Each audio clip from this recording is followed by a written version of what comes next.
the last game we just saw, which is United versus Fulham. Fulham were at home, of course, at the Craven Cottage, and United scrapped out a 1-1 draw against Fulham. And interesting stats is that even the one goal that United scored wasn't scored by United, was Yes, scored the by own a goal. Fulham player. I worry. Personally, I worry for United because I'm someone that I've come here to say, oh, that I think we are underrated United. The kind of signing they made, they should be competing for Euro. I don't know which European sport, but they should be competing for something in Europe. Either it's Conference League position, Europa League position, or time, whatever it is. I think they should be finishing much, much higher than they finished last season. Now, I don't know. Let me come to Aminu here quickly. Are you worried? Personally, I think your coach is the problem at this point. Are you worried? Do you think perhaps Okay. you've seen it time to gel? Do you think Yes. it's the player that the problem? Do you think you need more players? Do you think it's the coach? What do you think? What are your thoughts? Okay, yeah, so let me just drop this before I drop off. So for me, I think we're at a point where questions need to be asked of the manager in terms of his in-game I agree. management, his squad team selection, and all. Yeah, we need to ask those questions because, for instance, we brought in a striker for 80 million and all. We don't have other strikers. Why is he not playing? Why does he have to sit down on the bench while you play Mason Mounts, then play Cunha out of position? Then Mason Mounts, that has been terrible for 2 seasons, keeps getting 70, 75 minutes game time, contributing nothing. And I think Mason Mount is one of those players for me. When you start reading articles about how he's a player that presses and does things to the manager's instructions, you know that that is a Like shitty him, player, yeah. a shitty footballer, basically. So when you ask questions about the manager, the inflexibility of his system to make changes to look for goals. Like today, where we needed a goal, we needed an extra body up front, and 5 minutes to go, we basically changed 2 defenders. So yeah, he's very honest about things and all, but we need to start seeing the results. Some people pointed out that he's had a clean slate this season. He has had time to work with his players. Yeah, but that clean slate would only last for like the next 2 or 3 games. Where if we don't get those numbers, we should be beating Fulham. Yeah, and in the preview, I mentioned this thing about Manu overtime where we turn up against the big teams, and when we play against a small team, I was disappointed with the in-game management by the manager. And for me, the box stops at the manager's feet right now. No more excuses. He has to perform. He's looking like the problem. I hope that does. It feels like it's the problem. I hope that's not the case over time. Yeah, something needs to change, basically. Yeah. Easy riding on what Aminu just said. You guys play 3-4-2-1 or 3-4-3, however you want to call it. Do you think he's perhaps too rigid? Do you think he needs to vary his formation a bit? Because he seems to believe in that formation. That's formation he brought in from Sporting, and that formation is playing in United. He did that last season. He didn't work out, and he's doing it this season. In fact, you guys have bought players that are specialists in that sort of formation. You bought Cunha and Mbeumo, who are like proper tens that can play in that kind of half winger, half AM role, those half spaces, and you're still not getting the result. I know it's just 2 games and it's too early to call yet, but again, you have to go off based on what you've seen. What you've seen so far has not been really impressive. Impressive. So, do you think he needs to? Do you believe in his formation, in his tactics, or do you think he needs to be flexible enough to try something new? That's a good question. I'm just going to ride on Aminu's response to your question. He's rigid. I think he's at 2.0 all over again. A manager that has certain formation or certain playing pattern, and he just sticks to it regardless of the outcome. Modern football, you need to change things. Like Man City, if you see that your opponents have studied your playing from the back pattern and you are conceding goals because you want to play from the back, you should be able to switch things up, right? And I think it's the same for us as well. I think he's stuck to a certain crop of players that he thinks should start. I don't know why Sesko didn't start this game. I said last week that there's no excuse for Sesko not to start the next game. Unfortunately, it happened that Sesko didn't start this game. We didn't play great. We played better even in the game we lost. I should add. Looking at the overall stats, I think a draw is fair. Fulham could have even easily won that game, and not United. So instead of me to be unhappy, honestly, 1 point I think we can take that. It's disappointing that we spent so much and we are below all the teams that got promoted after 2 games. So it's worrying, and I think it's not too early to be worried. To your point, if he needs more time to gel, I don't think it's an excuse. He had the preseason this year. Um, we need to do better. I was thinking we would even have a more fluid game, an improvement to what we had versus Arsenal, but you can see that we're still struggling for goals. Most of our transfers, apart from Diego Leon, in the transfer window, we're all on attacking talents. And if we're still struggling to score goals, then you have to be worried. You certainly have to be worried. I don't know where we start from, because definitely defense isn't great. Everyone knows we would concede, and we did concede. The only way to win games now is to score more goals. And if we're struggling to score goals, I don't even see where those 3 points are going to come from. Fulham, we didn't get the points. I don't know which team we're hoping to get the points against. So it's really troubling. It's worrisome. If we can't kill the game when we have the chances, like in the first half, then I don't see how we're going to win games. He needs to be flexible. He needs to switch things up, even within the game. If your 3-4-3 or 3-4-2-1, whatever that is, isn't working out, you should be able to switch. We've seen managers switch from 3 to 4 defenders. Although it didn't turn out right for West Ham, they did it against Chelsea. Started out with a back three, switched to a back four. They conceded more goals. I'm not saying it will always work out, but you need to be flexible.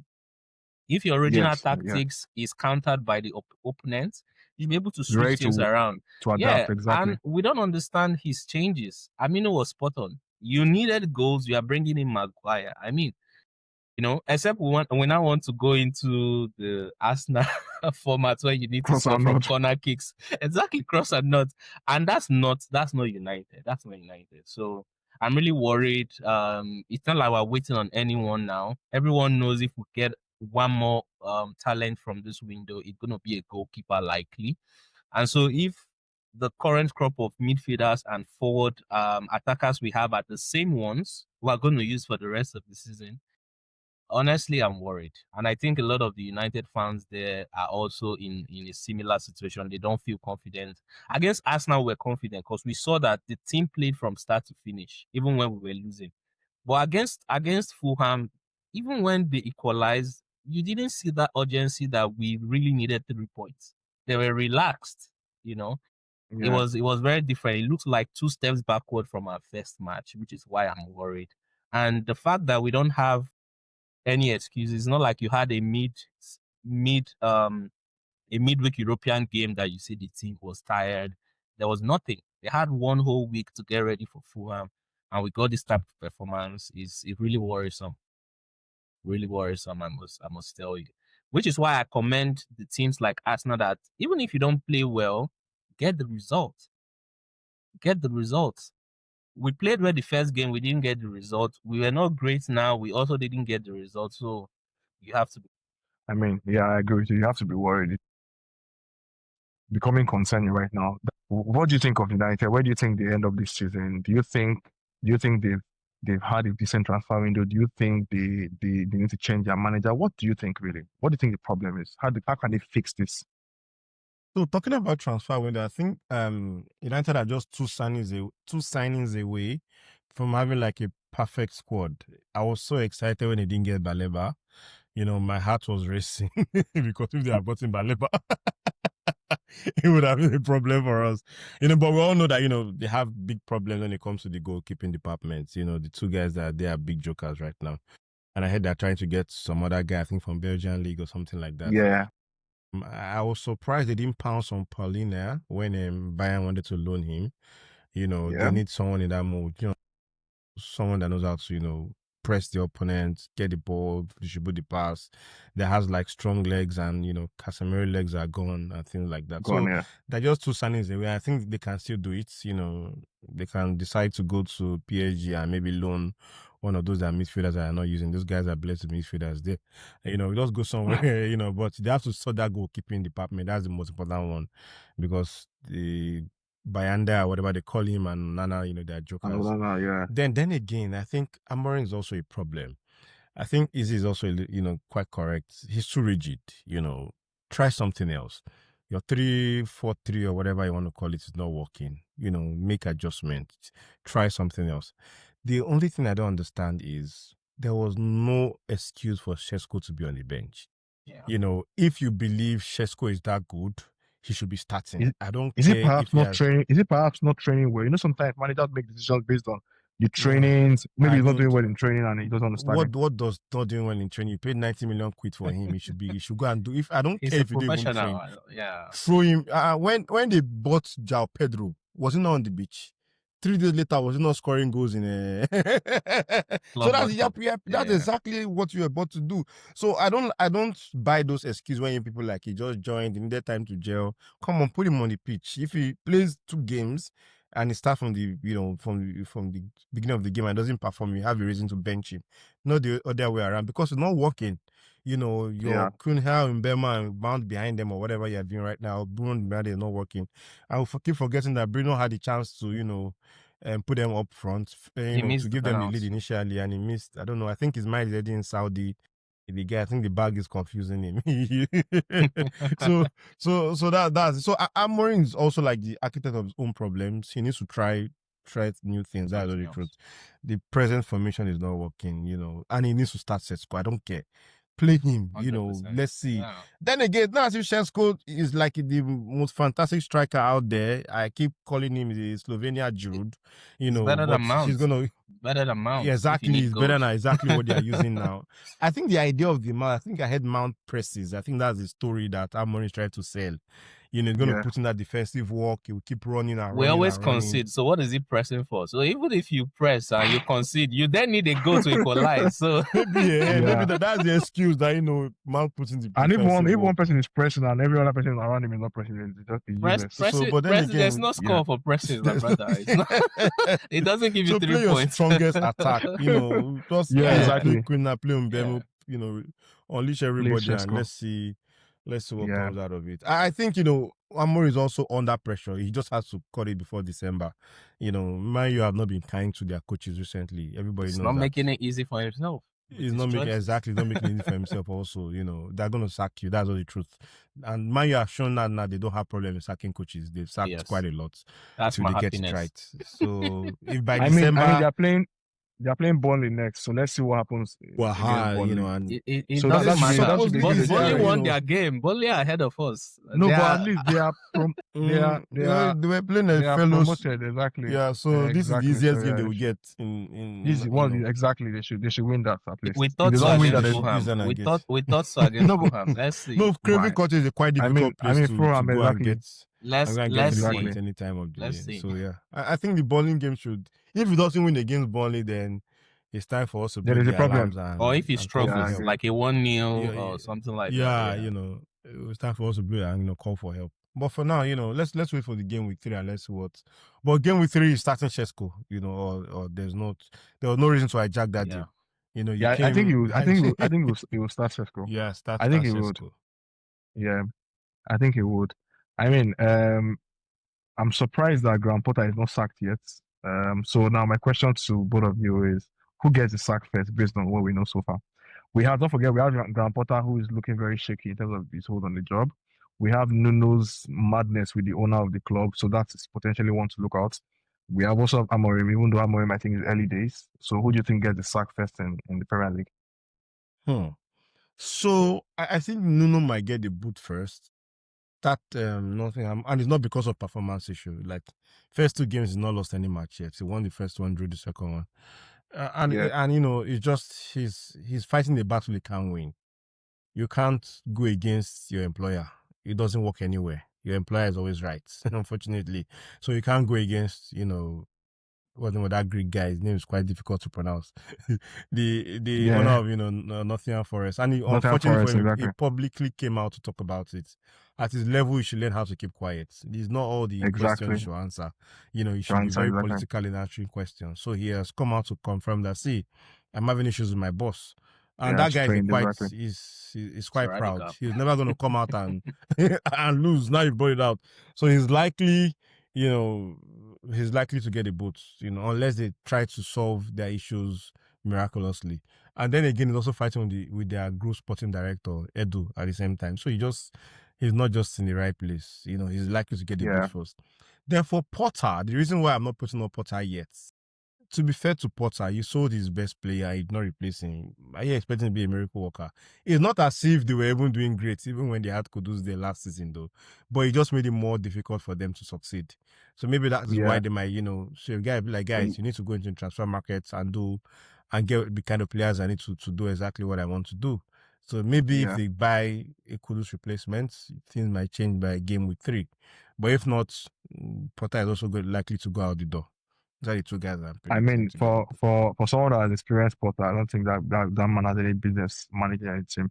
Yeah. But anyways, Izzy, who gets the sack first? I think you spoken like a Chelsea. Well, I the media always has a key role to play in these things. Sometimes I feel they are the ones that put you on the platter and then your neck gets chopped off. Right now, it looks like they are sort of serving Potter on the platter to get chopped off. So eyes are on him to be the first to get the boot. Nuno might stick around if he keeps getting results. So sometimes you might not be loved, but if you are delivering the results, it might be overwhelming, and then you might have the fans backing you. So that might also be something that keeps him longer. But I see the Leeds manager as another potential one.